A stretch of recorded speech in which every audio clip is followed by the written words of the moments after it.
War is boring. Nothing to see here. Sometimes you get bored. Sometimes you gotta, taunt small children or beat up old men or throw puppies off of cliffs. But again, as was noted in there, it's not the majority. Just as we say the government or the CIA, it's not that simple. Many, many times, the right hand doesn't know what the left hand's doing. The compartmentalization, that's how the agenda moves forward. But let's now get into the Korean situation and set the table with an article from MSNBC going back to Monday, May 24th. And we have massive further documentation from Reuters, as well as multiple links to YouTube, Wikipedia, BBC, WhiteHouse.gov, on and on. U.S. military told to get ready in Korea standoff. The White House said Monday that President Barack Obama fully supports the South Korean president and his response to the torpedo attack by North Korea that sank a South Korean naval ship. In a statement linked up for you, the White House said Seoul can continue to count on the full backing of the United States and said U.S. military commanders had been told to work with their South Korean counterparts to ensure readiness and to deter future aggression. The administration said it endorsed President Lee Myung-bak's demand that North Korea immediately apologize and punish those responsible for the attack and, most importantly, stop its belligerent and threatening behavior. Late last week, a team of international investigators accused North Korea of torpedoing the Cheonan corvette in March, killing 46 sailors in one of the deadliest clashes between the two since the 1950-53 Korean War. The U.S. still has about 28,000 troops in South Korea to provide military support. The two Koreas, still technically at war, have more than 1 million troops near their border. U.S. support for South Korea's defense is unequivocal, and the president has directed his military commanders to coordinate closely with their Republic of Korea counterparts to ensure readiness and to deter future aggression.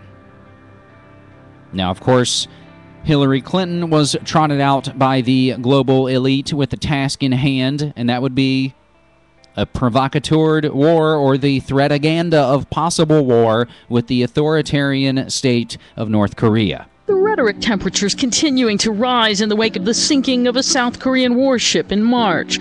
On Monday, President Lee Myung-bak said from the War Memorial in Seoul that North Korea would pay for the surprise torpedo attack that killed 46 sailors. We have always tolerated North Korea's brutality, time and again. We did so because we have always had a genuine longing for peace on the Korean peninsula. But now things are different. North Korea will pay a price that corresponds to its provocative acts. I will continue to take stern measures to hold the North accountable.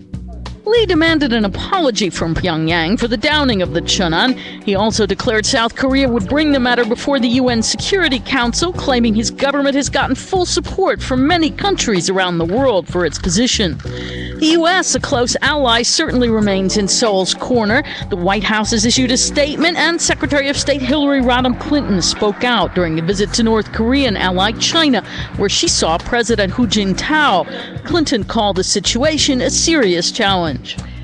We ask North Korea to stop its provocative behavior, halt its policy of threats and belligerence toward its neighbors, and take irreversible steps to fulfill its denuclearization commitments and comply with international law.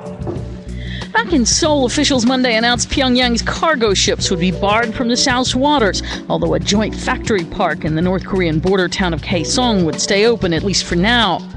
The announcement that the South would resume psychological warfare after a 6-year hiatus brought an angry response on the KRT news broadcast across the border. North Korea's military is warning it would shoot at any propaganda loudspeakers installed in the demilitarized zone. Seoul's announcement of joint military drills with the U.S. forces in South Korea also is likely to provoke the North, which has railed against them in the past. In the meantime, Pyongyang is continuing to complain that President Lee, whom it labels a traitor, is refusing to allow a North Korean team to investigate in the area where the Cheonan was sunk. U.S. Secretary of State Hillary Rodham Clinton said Monday that North Korea's sinking of a South Korean warship has created a highly precarious security situation in the region and that the Obama administration is working to prevent an escalation of tension that could lead to conflict. Thus reports the AP, we are working hard to avoid an escalation of belligerence and provocation. Back in March, when the 1,200-ton Chinoon sank in the Yellow Sea, there was scant evidence North Korea had anything to do with the disaster. Quoting from the Daily Telegraph, March 27th, initial reports of the sinking had provoked fears that North Korea had attacked the ship, possibly with a torpedo. However, South Korean military authorities have now said there is no evidence so far that North Korean forces were to blame. Speculation is now turning to the possibility that the Chinoon, which would have been carrying torpedoes, suffered an accident or had perhaps struck a sea mine that had broken free from its mooring. In order to blame North Korea and set the stage for the possibility of a war that will conveniently displace the daily horror show of the engineered global economic implosion, a joint civilian-military investigation group of military and civilian experts was cobbled together. On the cue, right on time, script reading, corporate media chanted the mantra that the evil North Koreans had sunk the military ship and wantonly killed South Korean sailors, thus attempting to rationalize the mass murder that may or may not soon unfold once this aforementioned report was released. This goes into past events of provocateur, war-starting situations. But some of the other updates we have linked up on this post. U.S. military told to get ready in Korea standoff. And actually what we were just reading from and connected to that clip from the Associated Press was an article from Kurt Nimmo, North Korea, an enemy made in the USA. Now what it further goes into, and something we discuss on the latest New World next week with CorbettReport.com, Rumsfeld. The devil. He's there at aspartame. He's there at swine flu profiteering. He's there at AQCon, giving them nuke capabilities. Again, the organizations and their front men and their well-connected, oily cronies always funding both sides. So one, you'll have someone to blame later, and you'll have an enemy to fight later. But the other headlines and updates, North Korea ready to fight if attacked. That's from Reuters. North Korea severs its ties with South over the ship sinking. That's from the San Francisco Guardian. More on Hillary from CTPost.com. South on alert as some North Korean subs disappeared in the East Ocean. And lastly, wrapping it up from Peter Gowans, gowans.wordpress.com, the sinking of the Chinoon, another Gulf of Tonkin incident. And you should know the Gulf of Tonkin, the event that helped really kickstart the U.S. involvement in the Vietnam War. We had already been there for many, many years. But it helped sell it to the public. That was one of LBJ's purposes. And the lies surrounding the Gulf of Tonkin connect to all the other things that we've talked about.